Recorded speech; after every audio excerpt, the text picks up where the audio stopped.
अस्सलामु अलैकुम वरहमतुल्लाहि वबरकातुहु नहमदुहु व नुसल्ली अला रसूलिहिल करीम अम्मा बाद फ़अऊज़ु बिल्लाहि मिनश्शैतानिर रजीम बिस्मिल्लाहिर रहमानिर रहीम। उम्मीद है आप सब ईमान, सेहत और तक़वा की बेहतरीन हालत में होंगे। कल हमने आयत नंबर 30 का तर्जुमा किया था। आज इंशाल्लाह हम आगे की 2 आयत का तर्जुमा और तफसीर देखेंगे। चले चलते हैं अपने सबक की तरफ। कल हमने आयत नंबर 30 देखी थी और उसमें फ़रिश्तों ने इस बात पर सवाल उठाया था कि अल्लाह ताला से कि आप जो हैं इंसानों को दुनिया में भेज रहे हैं तो वो तो फ़साद मचाएंगे। तो अल्लाह ताला ने उस जवाब में कहा था कि मैं वो बात जानता हूँ जो तुम नहीं जानते। आज की जो आयत नंबर 31 हम पढ़ेंगे वो इसी बात से उसका लिंक है। कैसे, तो देखते हैं। चले।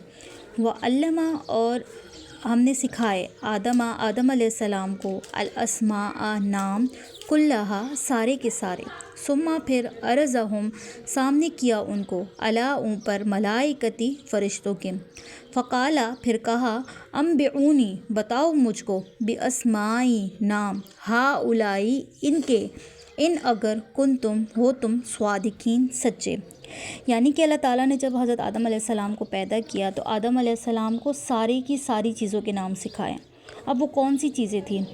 यानी वो सारी चीज़ें जो अल्लाह ताला ने पैदा की थी, कायनात में जितनी भी चीज़ें हैं, दरख्त, पहाड़, चरिंद परिंद, हर एक चीज़ के अल्लाह ताला ने हज़रत आदम अलैहिस्सलाम को नाम सिखाए, उन्हें उनकी खसूसियात के बारे में बताया, यहाँ तक कि प्याला और प्याली का फ़र्क भी वाज़िया फ़रमाया। फिर उनकी खसूसियात बताई कि पानी हो गया तो पानी को किस तरह से इस्तेमाल करना है, पानी को पीने के लिए इस्तेमाल करना है, आग किस तरह से लगानी है, आग बुझानी किस तरह से है, कौन सी चीज़ दवा है और कौन सी चीज़ जहर है, हर एक चीज़ का अल्लाह ताला ने उनको नाम सिखाया।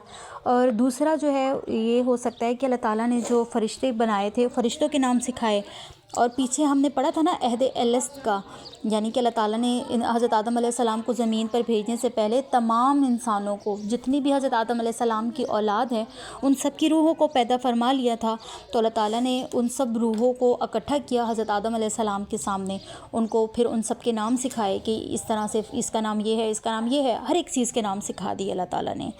तो अल्लाह ताला ने जब उनके नाम सिखा दिए उनको, उसके बाद कहा जा रहा है कि सुम्मा, फिर अरज़हुम, पेश किया उनको, अलल मलाइकती, फ़रिश्तों के सामने, यानी उन सब चीज़ों जिनके नाम हज़रत आदम अलैहिस्सलाम को सिखाए थे। फिर उनसे कहा, फ़काला, फिर कहा, अम्बिऊनी, बताओ मुझको, बिअस्माई, नाम, हा उलाई, इनके, इन अगर कुंतुम, हो तुम, स्वादिकीन, सच्चे। यहाँ पर अल्लाह ताला फ़रिश्तों को चैलेंज कर रहे हैं कि अब तुम लोग मुझे इन सब चीज़ों के नाम बताओ जो औलाद आदम के नाम मैंने रखे थे। अब तुम मुझे बताओ कि इनके क्या नाम है, अगर तुम अपनी बात में सच्चे हो। यानी कौन सी बात में सच्चे हैं? उन्होंने एतराज़ किया था ना, मतलब एतराज़ नहीं, सॉरी, सवाल किया था ना कि ये ज़मीन में जाकर फ़साद ना मचा दें। और अल्लाह ताला ने कहा था कि तुम तो नहीं जानते इस बात को, इस बात का तो मुझे इल्म है। तो अल्लाह ताला अब यहाँ पे पूछ रहे हैं कि अब तुम मुझे बताओ कि इनके क्या नाम हैं। तो फ़रिश्तों के सामने सब लोग जो थे वो अपनी असली हालत में थे, तो फ़रिश्ते उनको देख सकते थे ना, असली हालत में थे। अब अबू जहल, अबू लहब एक ही लाइन में थे, तो दूसरे पीछे जो लाइनें वगैरह थी उनमें हज़रत उमर फ़ारूक, हज़रत उस्मान गनी और हज़रत अबू बकर सिद्दीक़ भी थे। तो अल्लाह ताला फ़रिश्तों से सवाल कर रहे थे कि हाँ जी, अब बताओ, तुम तो इस तरह से कहते थे, अब बताओ कि इनके क्या नाम हैं, तुम्हें अगर इल्म हो तो मुझे बताओ इस बारे में। अब अगर गौर किया जाए तो इस आयत में एक पैगाम ये भी है कि अल्लाह ताला कहना चाह रहे हैं कि ये जो आयत है, इस आयत के ज़रिए कि पढ़ी लिखी जो कौम होती है वही खलीफा बन सकती है। इसलिए एक मैसेज है इस आयत में कि पढ़ो लिखो और अपनी कौम की खिलाफत करो, यानी पढ़े लिखे लोग जो हैं वही खलीफा बन सकते हैं, यानी कि हर चीज़ का इल्म होना ज़रूरी है। तो आयत नंबर 31 में जो है हमने पढ़ा था कि अल्लाह ताला ने फ़रिश्तों से कहा ना कि इन चीज़ों के नाम बताओ।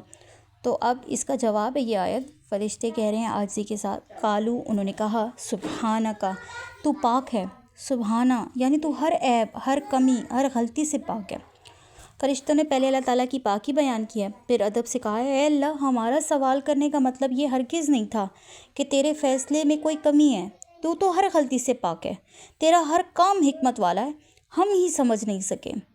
आगे कहा, ला इल्म लना इल्ला मा अल्लमतना, हमें तो कुछ इल्म नहीं, हमारे पास तो इल्म नहीं मगर हाँ वो जो तूने हमें सिखाया।